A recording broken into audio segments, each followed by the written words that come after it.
अखिलेश की सरकार में सपा विधायक ने कब्जाई थी जमीन, जब चला योगी का हंटर तो अब लगा रोने।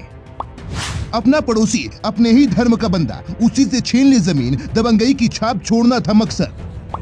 क्रिमिनल माफिया ही नहीं, योगी राज में लैंड माफियाओं का भी हो रहा इलाज। नाराज हुए अखिलेश यादव हमेशा कहते हैं कि योगी सरकार बदले की भावना से काम कर रही है, वो चुन चुन कर उन्हीं के नेताओं पर काम कर रही है। लेकिन अखिलेश यादव कभी यह नहीं बताते कि जब किसी क्रिमिनल पर कार्रवाई होती है तो आपको अपनी ही पार्टी पर क्यों लगती है, जब किसी लैंड माफिया पर कार्रवाई होती है तो आपको अपनी पार्टी पर क्यों लगती है।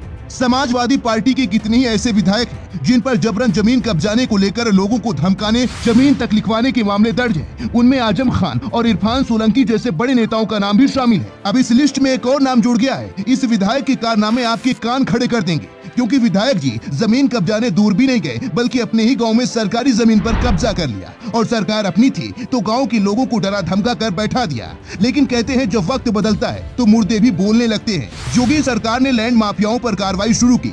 योगी ने कहा कि माफियाओं को मिट्टी में मिला दूंगा, तो इस गरीब को हिम्मत मिली। पहले पूरा मामला समझिए। पूर्व मंत्री और मेरठ के किठौर विधानसभा सीट से सपा विधायक शाहिद मंजूर की मुश्किलें बढ़ती जा रही हैं। सोमवार को विधायक के भाई के कब्जे से प्रशासन ने 28 बीघा जमीन को कुर्क कर दिया है।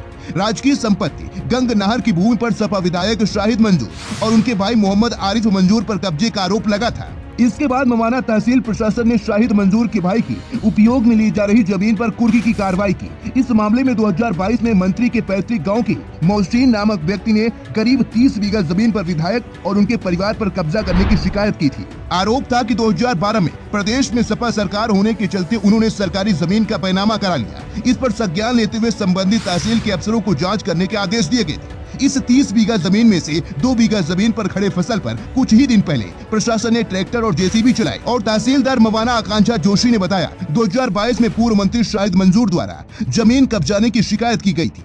इसमें शिकायतकर्ता ने बताया था कि सरकारी जमीन पर वर्तमान में पूर्व मंत्री के भाई मोहम्मद आरिफ का कब्जा था। इन दोनों ही पक्षों में विवाद हुआ था। इसके बाद एसडीएम मवाना के निर्देशन में सोमवार को कुर्की की कार्रवाई की गई। फसल की नीलामी के लिए जो भी आवश्यक प्रक्रिया वो अभी जल्द ही पूरी कर दी जाएगी। आपको बता दें कि अप्रैल महीने में पूर्व मंत्री शाहिद मंजूर और उनके बेटे का नाम लखनऊ की बहुचर्चित आलिया अपार्टमेंट के मामले में सामने आया था। तभी से दोनों बाप बेटे जेल में हैं। अप्रैल महीने में शाहिद मंजूर की फोटो कुख्यात माफिया अतीक अहमद के साथ वायरल हुई थी। अब अखिलेश यादव क्या कहेंगे? क्या सरकारी जमीन को कब्जा करना अच्छा काम है? क्या अपनी सरकार आने का मतलब यह होता है कि गांव के गरीबों की जमीन को कब्जा कर लिया जाए?